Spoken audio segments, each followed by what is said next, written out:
नमस्कार. मल्हार टीव्हीच्या सकाळच्या बातमीपत्रामध्ये आपलं स्वागत.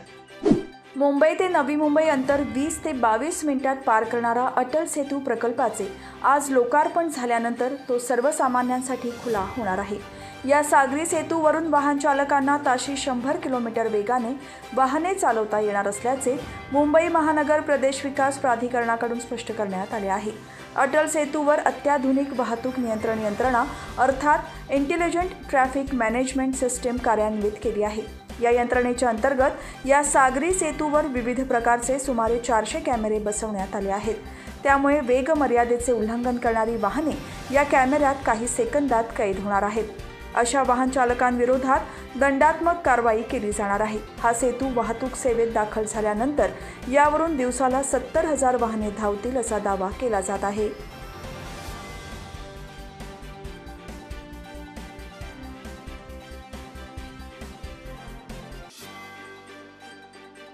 देशातील स्वच्छ शहरांच्या सर्वेक्षणात नवी मुंबईने यंदाही मानाचे स्थान पटकावले असून देशातील 3ऱ्या क्रमांकाचे सर्वात स्वच्छ शहर म्हणून नवी मुंबईला गौरवण्यात आले आहे. यंदा मध्य प्रदेशातील इंदोर पाठोपाठ गुजरातमधील सुरत हे शहर संयुक्तपणे प्रथम क्रमांकाचे स्वच्छ शहर ठरले आहे. या 2 शहरांना प्रथम क्रमांक विभागून देण्यात आले आहे. नवी मुंबईचा तांत्रिकदृष्ट्या 3रा क्रमांक लागला आहे. विशेष म्हणजे कचरामुक्त शहरांच्या यादीत 7 स्टार हे अतिशय प्रतिष्ठेचे मानले जाणारे मानांकन यंदा नवी मुंबईला मिळाले आहे. असे मानांकन मिळवणारे सुरत नंतर नवी मुंबई हे दुसरे शहर ठरले आहे.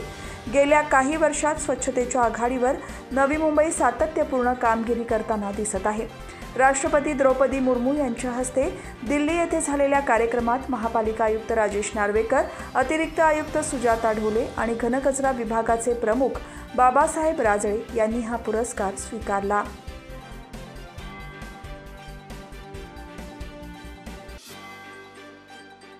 उरणकरांची लोकलची प्रतीक्षा आता काही दिवसांवर आली असून पुन्हा एकदा लोकलची चाचणी करण्यात आली. त्याचप्रमाणे या मार्गावरील अपूर्ण कामे पूर्ण करण्यासाठी रेल्वे विभागाची लगबग सुरू झाली आहे. अखेर अनेक दिवसांच्या प्रतीक्षेनंतर उरण खारकोपर रेल्वे सेवा प्रत्यक्षात येणार असून या लोकलला पंतप्रधान नरेंद्र मोदी हिरवा कंदील दाखवणार आहेत. या तयारीने उरणकर सुखावले असून उरणकरांचे अनेक वर्षांचे लोकलचे स्वप्न साकार होणार आहे. आज उल्वा नोडमधील नवी मुंबई आंतरराष्ट्रीय विमानतळावर आयोजित अटल सेतू आणि इतर अनेक विकास कामांच्या लोकार्पण कार्यक्रमातच पंतप्रधान नरेंद्र मोदी यांच्या हस्ते दूरदृश्य प्रणालीद्वारे उरण ते खारकोपर लोकलला हिरवा झेंडा दाखवण्यात येणार आहे. उरण ते खारकोपर या लोकलच्या मार्गावरील गव्हाण वगळता उरण, द्रोणागिरी, न्हावाशेवा, रांजणपाडा ही स्थानके तयार आहेत. तेथील काही कामे अपूर्ण आहेत, ती पूर्ण केली जाणार आहेत.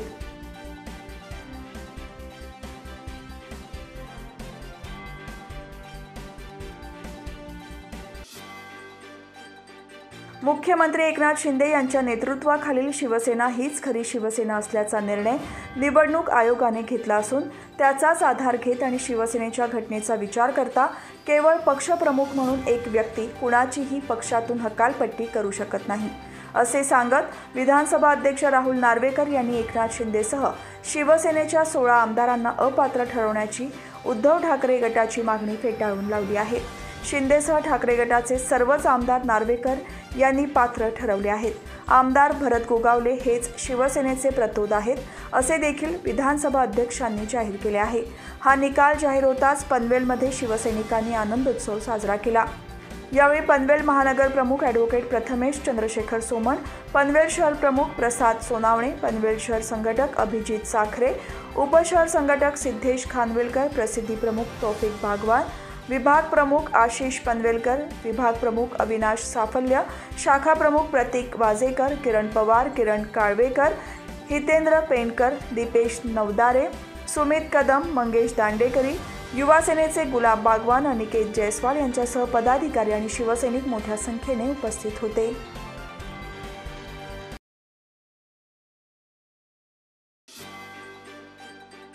रायगड जिल्ह्यातील कबड्डी खेळाडूंना प्रोत्साहन देण्यासाठी भाजप रोहा तालुका अध्यक्ष अमित घाग यांनी नमो कबड्डी चषकाचे रोठ बुद्रुक येथील अश्वत्थ मारुती मंदिर मैदानावर जिल्हास्तरीय कबड्डी स्पर्धा आयोजित केली होती. या स्पर्धेत रायगड जिल्ह्यातील नामवंत 32 संघांनी सहभाग घेतला होता। या स्पर्धेचे उद्घाटन रोह्यातील सुप्रसिद्ध डॉक्टर अशोक जाधव आणि माजी सैनिक साळुंखे यांच्या शुभ हस्ते संपन्न झाले।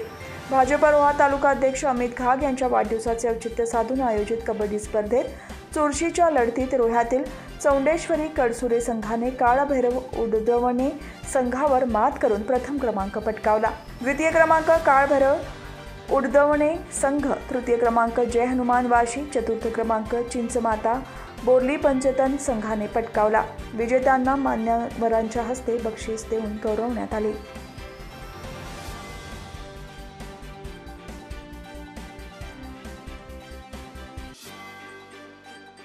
350 वर्षापूर्वी बांधलेला ऐतिहासिक जंजिरा हा वास्तुशिल्पाचा एक अजोड नमुना पर्यटकांना भुरळ न घालेल तरच नवल।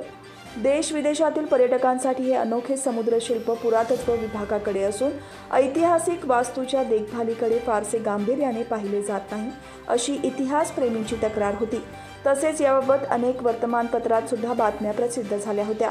या सर्वांची दखल घेत पुरातत्व खात्याने जंजिरा किल्ल्याची डागडुजी आणि रासायनिक थर देण्याची प्रक्रिया सुरू केली आहे। किल्ला हा चारही बाजूने समुद्राने वेढला आहे, त्यामुळे खारे वारे प्रचंड वेगाने वाहत असतात। अशावेळी किल्ल्यावर असणाऱ्या लोखंडी तोफा तसेच अन्य यंत्रसामुग्री खाऱ्या वाऱ्याने गंजू नये यासाठी रासायनिक थर देऊन याचे आयुष्यमान वाढवण्याचा प्रयत्न पुरातत्व खात्याने सुरू केला आहे।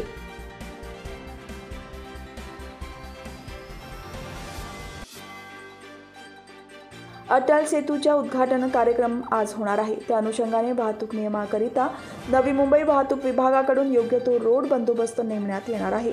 आज नवी मुंबई पोलीस आयुक्तालयाच्या हद्दीत वाहतुकीचा ओघ जास्त प्रमाणात अपेक्षित असल्याने रोड बंदोबस्त, पार्किंग नियोजन आणि सुरक्षेच्या दृष्टीने नवी मुंबई पोलीस आयुक्तालय हद्दीत सर्व प्रकारच्या जड अवजड वाहतूक करणाऱ्या वाहनांना शहराचे सर्व मार्गावरून मार्गस्थ होण्यास, प्रवेश करण्यास आणि वाहने उभी करण्यास सकाळी 6 वाजल्यापासून ते रात्री 10 वाजेपर्यंत पूर्णतः बंद राहण्याची अधिसूचना पोलीस उपायुक्त वाहतूक नवी मुंबई तिरुपती काकडे यांनी जारी केली आहे।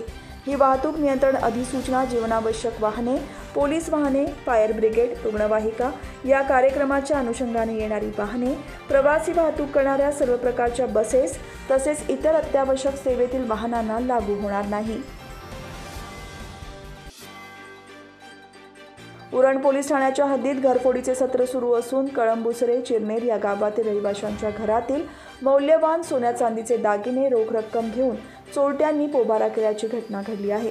घरफोड्या रात्रीच्या अंधारात घडल्या असून रहिवाशी भयभीत झाले आहेत। उरण पोलीस ठाण्याच्या हद्दीत मोठ्या प्रमाणात परप्रांतीय फेरीवाल्यांनी आपले बस्तान बसवले आहे। तसेच अंमली पदार्थ विक्रीचे प्रमाण मोठ्या प्रमाणात वाढले आहे। अशा अवैध धंद्यातून तरुण वर्ग चोरीच्या घटनांकडे वळत आहे। त्यामुळे चिरनेर, विंधणे, जासई, चिरले, धुतुम, बोकडविरा, नागाव यासारख्या गावात या अगोदर मोठ्या प्रमाणात घरफोड्या होऊन रहिवाशांना चोरीच्या घटनांतून आपले प्राण गमवावे लागले आहेत। रात्रीच्या सुमारास रहिवाशी झोपले असताना अंधाराचा फायदा उठवत चोरट्यांनी कळंबुसरे गावातील हेमंत हिरानचंद नाईक, चंद्रशेखर पांडुरंग राऊत, वसंत भास्कर राऊत तसेच चिरनेर गावातील ठकूबाई ठाकूर यांच्यासह इतर बंद घरातील दरवाजांच्या कडी कोंड्या तोडून कपाटातील सोन्या चांदीचे दागिने आणि रोख रक्कम घेऊन पोबारा केला आहे। घरफोड्यासंदर्भात उरण पोलीस ठाण्यात तक्रार दाखल करण्यात आली असून घरफोडीच्या घटना या CCTVमध्ये कैद झाल्याने पोलीस यंत्रणा या चोरट्यांच्या मार्गावर लागली असल्याचे पोलीस सूत्रांकडून सांगण्यात येत आहे।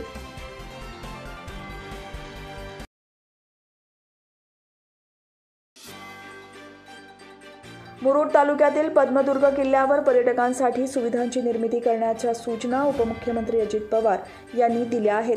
पद्मदुर्ग किल्ल्यावर शिवसृष्टी निर्माण करण्यासाठी निधी उपलब्ध करणे तसेच पर्यटक आणि स्थानिकांना किल्ल्यावर उतरण्यासाठी नवीन जेट्टीची निर्मिती करण्याबाबत खासदार सुनील तटकरे यांच्या मागणीनंतर उपमुख्यमंत्री अजित पवार यांच्या समक्ष पुरातत्व खाते, मेरिटाईम बोर्ड, बंदर विभाग, पतन विभाग, पर्यटन विभाग खात्याच्या प्रमुख अधिकाऱ्यांची बैठक घेण्यात आली होती।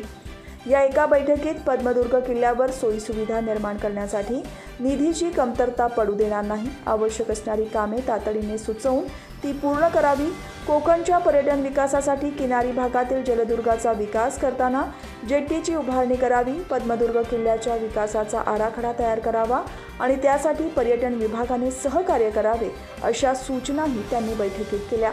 या बैठकीला खासदार सुनील तटकरे, नियोजन विभागाचे प्रधान सचिव, वित्त विभागाच्या सचिव, पर्यटन विभागाच्या सचिव, भारतीय पुरातत्व विभागाचे अधीक्षक, महाराष्ट्र पर्यटन मंत्रालय संचालक उपस्थित होते.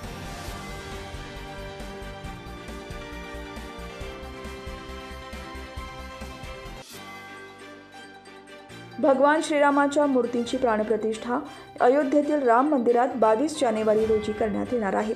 त्या निमित्ताने महाराष्ट्रातील जनतेला राज्य सरकारने आनंदाचा शिधा देण्याचे ठरवले आहे. राज्यातील अनेकांना श्रीराम मंदिर कार्यक्रमाचे आमंत्रण देण्यात आले आहे. अनेक रामभक्त अयोध्येच्या दिशेने जाणार आहेत. राज्यातील सामान्य नागरिकांनाही या दिनाचा सोहळा करता यावा याकरिता राज्य सरकारने आनंदाचा शिधा देण्याचा निर्णय घेतला आहे. भाजप प्रदेशाध्यक्ष चंद्रशेखर बावनकुळे यांनी या संदर्भात एक्सद्वारे माहिती दिली आहे. प्रदेशाध्यक्ष चंद्रशेखर बावनकुळे म्हणाले, राज्य मंत्रिमंडळाचा हा निर्णय म्हणजे हे सरकार सर्वसामान्य जनतेचे आहे याचीच साक्ष देणारे आहे. त्यामुळे त्यांनी मुख्यमंत्री एकनाथ शिंदे, उपमुख्यमंत्री देवेंद्र फडणवीस, उपमुख्यमंत्री अजित पवार यांचे आभार मानले आहेत.